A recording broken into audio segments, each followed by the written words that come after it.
एक विदेशी आक्रमणकारी जो आपके घर में घुसता है, तोड़फोड़ करता है, आपकी बहन बेटियों को उठाकर ले जाता है, आपके ही घर में बने मंदिर को तोड़ डालता है और उस आक्रमणकारी के मरने के बाद कुछ ऐसा होता है जिसे देखकर आपका खून खौल जाता है। होता यह है कि आपके नाती पोते उस आक्रमणकारी की कब्र में जाकर फूल चढ़ाने लगते हैं, वहां सर झुकाकर सजदा करने लगते हैं। दोस्तों, आप कैसा महसूस करेंगे? सीधी सी बात है कि ऐसी संतानों को गद्दार करार देना ही ठीक रहेगा। हाल ही में कुछ ऐसा हुआ है जिसे देखकर आपको वही महसूस होगा जो मैंने आपको अभी इस कहानी में बताया। दोस्तों, खबर यह है कि एक विदेशी आक्रमणकारी जिसने भारत पर आक्रमण किया था, उसकी कब्र में भारत सरकार के अधिकारी जाकर चंदन का लेप लगवा रहे हैं, फूलों की चादर चढ़ा रहे हैं।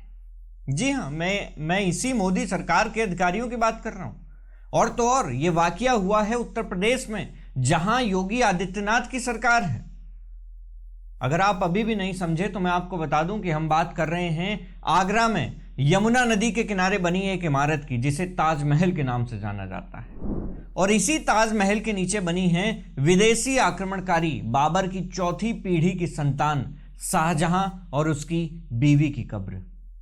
दोस्तों, शाहजहां को मरे हुए 371 साल हो चुके हैं और शाहजहां की बरसी पर भारत सरकार का एक विभाग एएसआई यानी कि आर्कियोलॉजिकल सर्वे ऑफ इंडिया हर साल एक कार्यक्रम आयोजित करता है। यह कार्यक्रम, जिसे कि उर्स भी कहा जाता है, 3 दिन का होता है। और इन 3 दिनों के दौरान ताजमहल को देखने के लिए आपको कोई फीस नहीं देनी पड़ती। लेकिन दोस्तों, बड़ी खबर यह नहीं है कि ताजमहल को देखने के लिए अब कोई फीस नहीं लगेगी, बल्कि बड़ी खबर यह है कि इन 3 दिनों के दौरान उस 30 फीट गहरे तहखाने को भी खोला जा रहा है, जिसके अंदर शाहजहां और उसकी बीवी मुमताज की कब्र बनी हुई है। और दोस्तों, उससे भी बड़ी खबर यह है कि शाहजहां और मुमताज की कब्र पर एएसआई के अधिकारी उर्स कमेटी के साथ जाकर कब्र में चंदन का लेप लगवा रहे हैं। अब मैं आपके सामने कुछ ऐसी चीजें रखूंगा जो आज से पहले आपने किसी भी वीडियो में नहीं देखी होंगी। दोस्तों, प्राचीन स्मारक तथा पुरातात्विक स्थल और अवशेष अधिनियम 1958 के तहत एएसआई का काम है प्राचीन स्मारकों, पुरातात्विक स्थलों और अवशेषों के संरक्षण, रखरखाव और उनका उत्खनन करना। यानी कि कुल मिलाकर प्राचीन काल की किसी भी चीज के रखरखाव और उसकी सुरक्षा की जिम्मेदारी एएसआई की है। और इन्हीं नियमों के आधार पर एएसआई ताजमहल और तमाम पुरानी इमारतों का संरक्षण करता है, जिसमें कि कई हिंदू मंदिर भी शामिल हैं, जैसे कि कोणार्क का सूर्य मंदिर, खजुराहो का मंदिर, तमिलनाडु का महाबलीपुरम, अजंता और एलोरा की गुफाएं। इसके अलावा और भी बहुत सारी प्राचीन इमारतें हैं। अब दोस्तों, यहां पर अगर आप एएसआई के नियमों को ध्यान से देखोगे तो आपको समझ में आएगा कि किस प्रकार से हिंदू और मुसलमानों को अलग अलग कैटेगरी में बांटा गया। दोस्तों, एएसआई के 1958 के अधिनियम के तहत प्राचीन काल की जितनी भी इमारतें मिली हैं, उन इमारतों में भले ही किसी देवी देवता की मूर्ति हो या फिर मुसलमानों की कब्र भी हो, तो भी उन पर कोई भी धार्मिक गतिविधि नहीं की जा सकती। लेकिन इसी के साथ एक और चीज उन नियमों में यह भी जोड़ दी गई कि अगर 1958 के पहले उस जगह पर पूजा की जा रही हो या फिर कोई मेला आयोजित करवाया जाता रहा हो, तो वर्तमान में भी उस जगह पर पूजा पाठ की जा सकती है। और जिन जगहों पर 1958 के पहले से पूजा नहीं हो रही थी, उन जगहों को डेड यानी कि नॉन लिविंग माना जाता है एएसआई के नियमों के अनुसार। अब जब बारी ताजमहल की आती है, तो ताजमहल पर जिस प्रकार से एएसआई के अधिकारियों ने चंदन का लेप लगवाया है और हर साल वहां पर जो उर्स मेला आयोजित ये लोग करते हैं शाहजहां की बरसी पर, उसको लेकर जब सवाल उठाए गए तो एएसआई का यह कहना था कि ताजमहल में जो उर्स मेला लगाया जाता है वो 1958 के पहले से लगता आ रहा है।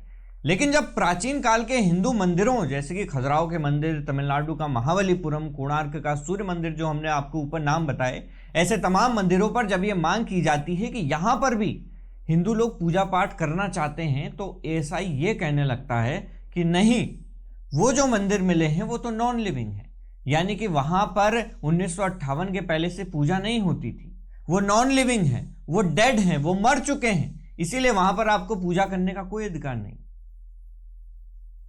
इसका एक ताजा उदाहरण अभी हमने देखा कि जब खजुराहो के एक मंदिर के जीर्णोद्धार के लिए एक व्यक्ति ने सुप्रीम कोर्ट में याचिका दायर की थी, तो तो सुप्रीम कोर्ट के तत्कालीन मुख्य न्यायाधीश BR गवई का यह कहना था कि जाओ अपने भगवान विष्णु से जाकर कुछ कहो, वही कुछ करेंगे। यानी कि ताजमहल में शाहजहां और मुमताज की कब्र में चंदन का लेप लगाना लीगल है, लेकिन अगर हिंदू अपने प्राचीन मंदिरों में पूजा पाठ की बात करता है तो वो अवैध मान लिया जाता है।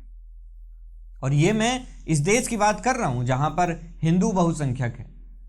इसीलिए दोस्तों इस बात से इनकार नहीं किया जा सकता कि भारत एक ऐसा देश है जहां पर अल्पसंख्यकों के अधिकारों की बात तो होती है, भले ही उन अल्पसंख्यकों की संख्या 20 करोड़ से ज़्यादा हो, लेकिन अगर आप बहुसंख्यक के हक की बात करेंगे तो आप सांप्रदायिक कहलाएंगे, तो आपको इसकी इजाज़त नहीं है, आप अवैध कहलाएंगे। दोस्तों एक बार फिर से ताजमहल के तहखाने के खुलने के साथ ही ये बहस भी फिर से शुरू हो गई है कि ताजमहल भी एक मंदिर को तोड़कर बनवाया गया है।